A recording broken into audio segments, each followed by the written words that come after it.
ఒరే ఆంధ్రప్రదేశ్ ప్రజలారా, నేను రా మీ పెట్రోల్ అసలు మీకు బుద్ధుందా? స్టాక్ లేదని పెట్రోల్ బంకుల దగ్గర ఆ కిలోమీటర్ల క్యూలేంట్రా? అసలు ఈ కొరత వెనుక్కున్న నిజమేంటో చెప్తా వినండి. వాట్సాప్ గ్రూపుల్లో ఎవడో పనిలేని అంకుల్ పెట్రోల్ బంకులు బంద్ అని మెసేజ్ పెట్టగానే అసలు అందులో నిజమేంతో కనీసం బుర్ర పెట్టి ఆలోచించకుండా గొర్రెల మందల బంకుల మీద ఎగబడిపోతున్నారు.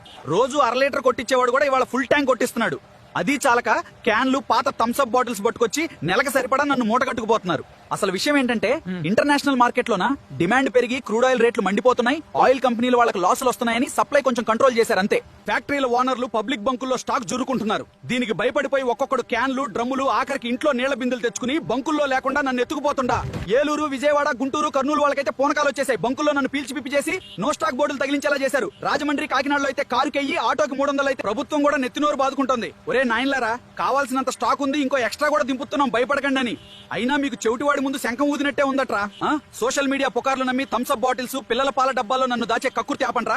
మీరు నెలకు సరిపడా ఎత్తుకుపోవడం వల్లే బంకుల్లో స్టాక్ అయిపోయింది తప్ప దేశంలో నా కొరత లేదా? నువ్వు బాధ్యత గల తెలుగువాడివైతే ఈ పుకార్ల ప్యానిక్ కాపడానికి వీడియోని మీ వాళ్ళకి షేర్ చేయి. అలాగే మన AI టాక్స్ ఛానల్లోకి లుక్ వేయండి. కంటెంట్ లో నిజంగా దమ్ముందనిపిస్తేనే ఫాలో కొట్టండి.